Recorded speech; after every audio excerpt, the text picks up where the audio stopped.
So then we all start talking about what we do for a living. And they say, well, what do you do? And I say, I'm a professor of ethics. I teach ethics. And they're like, oh, ethics, that's interesting. Expand on that. And I said, well, it's, discussions of right versus wrong, good versus bad. I said, essentially, I spend my time teaching students to think about what it means to be a good person and what it means to act in good ways. And they said, oh, that's really interesting. What made you want to teach that? And I said, well, you know that old saying, those who can't do, teach. They didn't talk to me for the rest of the night.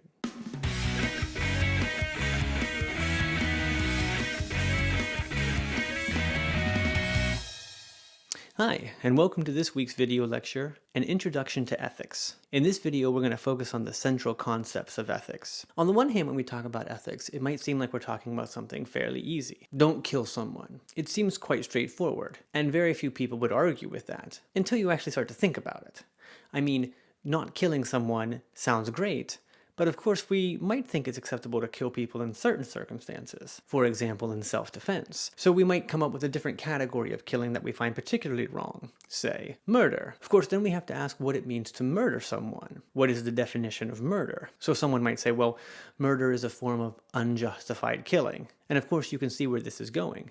How do we decide what is a justified versus what is an unjustified killing? So we might begin to say, we ought not to kill anybody who is innocent. And this sounds perfectly good, except it may be justified in certain circumstances. For example, imagine someone has been drugged against their will. And because they have been drugged, they start acting wildly and erratically, and they start attacking people. And at this point, they start coming for you or your loved ones. Now, at this point, you might feel justified or even obligated to defend yourself or your loved ones.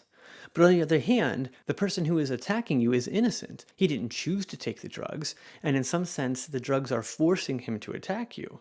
So he's not really guilty of doing anything wrong here, but it still might be justified to kill him. We can also begin to talk about whether or not it's acceptable to kill someone who is guilty when situations have been neutralized. For example, the death penalty. The person is in prison, they're no longer at this moment a threat to society, so why kill them, even though they might be guilty? We might also raise questions of war and talk about what it means to be guilty. If one country believes it is being infringed upon by another country and begins to attack them, the other country then begins to think, well, they're now guilty of infringing upon us. Both sides think the other side is guilty.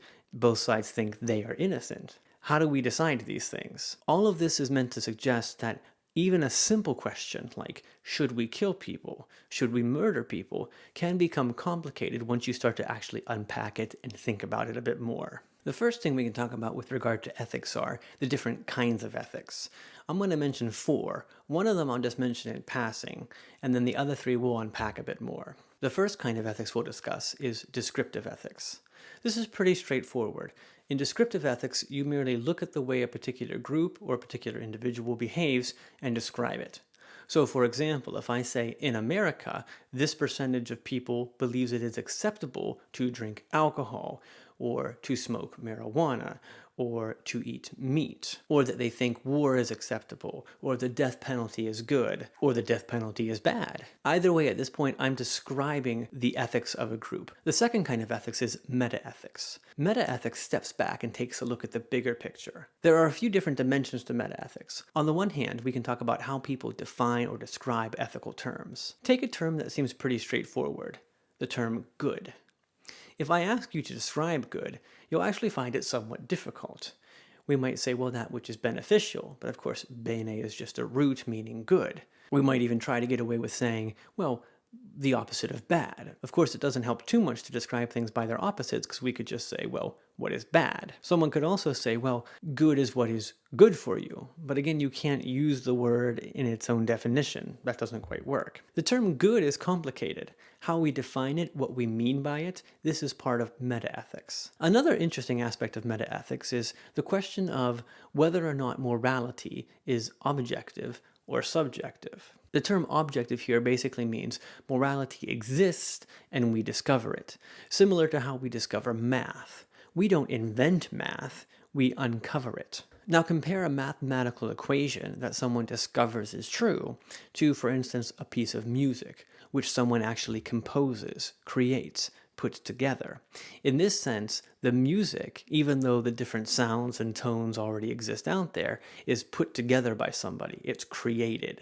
Whereas the math, the concept exists. If the equation is true, it's always been true. We've just discovered that it's true. Similarly, for objective morality, someone discovers that something is true.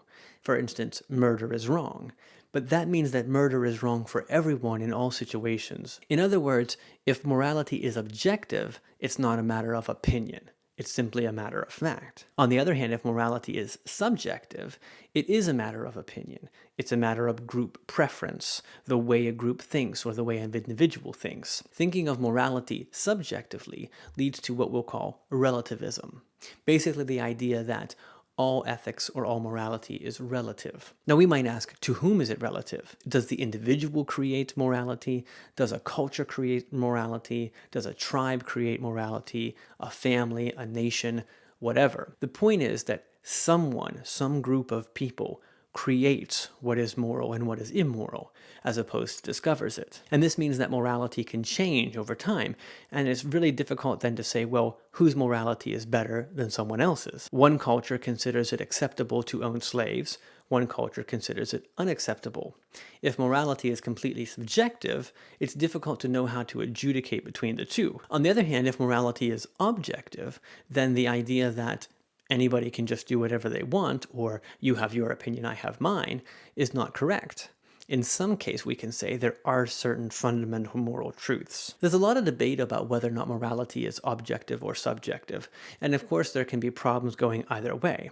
On the one hand, if we consider morality objective, it's always very tempting to think, well, my morality is the true morality, and then I can impose that morality on everyone else. I know this is right and this is wrong. Therefore, everybody must think this is right and this is wrong, or they are bad people. And that can get us into problems. It can get us into kind of a moral imperialism, where one group thinks they know everything that is right and imposes that upon another group. On the other hand, if we go to complete relativism, there are other problems. For example, if one group says we think it is morally acceptable to sexually abuse others, well, all of a sudden, some of us are like, well, no, wait, that can't be acceptable. There's no instance in which it's acceptable to sexually abuse. At that point, we might want to say, no, there are limits to what you can say is moral and is not moral. But there's a sense there in which we acknowledge there's an objective morality at work. My point here isn't to settle the issue, it's just to highlight the issue. But I just want you to be aware that this is a debate that occurs, and that there are good things and bad things about going in either direction. Discussing our moral terms and thinking about objective versus subjective morality is very interesting, and that's all part of meta-ethics. We can also go into what we call normative or prescriptive ethics. Normative or prescriptive ethics is different than descriptive ethics because it doesn't just describe how people act. It tries to tell people how they should act. That is, it puts forth a theory of what it means to be good or what it means to act in right ways. We are saying not just, oh, some people think it's okay to eat meat, some people think it's okay to drink alcohol, some people think it's okay to have abortions, so on and so forth. We say, no, here is the right way to think about this. And normative ethics is usually based on some kind of overarching theory in which we explore how do we know what it is to act rightly, or what it is to act wrongly, or what it is to be good or to not be good. Historically, there are three dominant types of prescriptive ethics: deontology, consequentialism, and virtue ethics. Let's take a look at each individually. Now, if you think about human action, every human action has three basic dimensions in it. There is the agent who acts, there is the act itself that occurs, and then there is the outcome of the act, or the consequence of the act. The three theories we're going to discuss each focus on one of these aspects of human action. Deontology focuses on the act itself. Consequentialism, as you might guess, focuses on the outcome or the consequence, and virtue theory focuses on the person or the agent who acts. Deontology and consequentialism have something in common. They both ask basically, what ought I to do, or how ought I to act? Immanuel Kant was convinced that there are certain rules, what he called categorical imperatives, that apply to all people in all places, and you cannot violate these rules, no matter how much good comes out of it. So for instance, Kant might say, if you can murder an innocent person and thereby save thousands of others, or at least potentially save thousands of others, you still shouldn't do it because it's wrong to murder an innocent person. The basic idea is you have certain perfect duties that you must live by. Don't lie, don't cheat, don't steal, so on and so forth. You must live by these obligations in all scenarios, regardless of the outcome. So even if you could lie to save people from being harmed, it would still be wrong. And this leads us to our next form of prescriptive ethics, consequentialism. In deontology, an act is either right or wrong in and of itself. Because it's right or wrong in and of itself, you either are supposed to do it or you're not supposed to do it. The circumstances don't really matter. It's always wrong to lie regardless of the situation you find yourself in. In consequentialism, acts aren't intrinsically good and they're not intrinsically evil. What matters is the outcome of your acts. Now, there's many different forms of consequentialism. They all share in common the basic idea that what makes an act right or wrong is the outcome. The question is, how do we know whether or not an outcome is good? We could say, for example, well, what makes an action good is if it has an outcome that's best for me. This is called ethical egoism. We could say, what makes an action good is whether or not it has an outcome that's best for everyone else, not me. We might call this altruistic consequentialism. The most famous form of consequentialism is utilitarianism. The two names that are most associated with utilitarianism are Jeremy Bentham and John Stuart Mill. In utilitarianism, the idea is you act in such a way that produces the best results for the most amount of people possible. So for instance, if a utilitarian asks the question, should I lie? The answer is not whether or not lying is intrinsically right or wrong. The answer is, well, lying in this situation, how much good and how much harm will it produce? If lying produces an overall greater aggregate of good, then you should lie. Now note here, I'm not just saying that you can lie or that you're permitted to lie. You should lie. That is, lying is the moral thing to do in this situation, which means that in some situations for utilitarianism, telling the truth could be immoral. Now, of course, it's feasible to imagine a situation in which telling the truth would produce more good than telling the lie, in which case you would be obligated to tell the truth. Now, deontology and consequentialism both have their benefits and their drawbacks. On the one hand, deontology touches on something that most of us think is true, that some things are just wrong. On the other hand, deontology can lead to a sort of rigid moralism that doesn't allow for any bending or any consideration of the outcomes or consequences. Go back to the example of lying. Most of us would say, I would gladly lie if it saved someone's life. Consequentialism is very helpful, avoiding that moral rigidity in a sense because we don't feel bound to act this way all the time. Utilitarianism would allow us to lie in situations where lying produces more good than harm. On the other hand, utilitarianism could theoretically approve of particular actions that we might find egregious. Deontology and consequentialism both focus on the action. That is, the fundamental question is, what should I do? What action should I commit? Virtue ethics is going to be different in that it asks a different fundamental question. What kind of person should I be? Now, actions are still extremely important. They help develop us into the kind of people that we want to be. But the emphasis is on developing good characteristics. Now, there's an interesting relationship between virtue and actions. That is, the kind of characteristics we ought to have and the kind of actions that we commit. People who lie and continue to lie will become liars.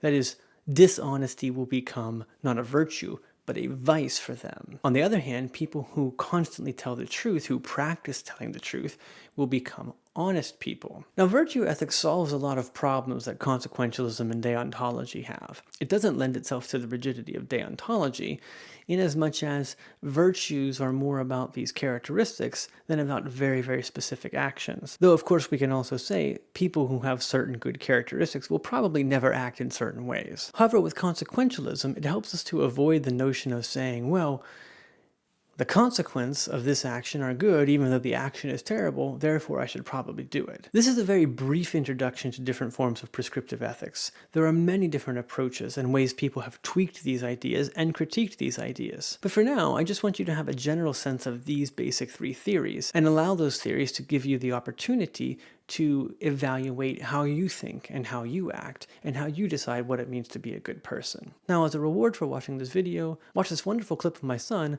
learning how to do magic with a wand. Yeah. Show me how you get it to light up. What do you say? Lumos. Lumos. What are you holding? Wand. I spell words. And D. Are you spelling words with your wand? I spell dog. How do you spell it? Like D. Like a D.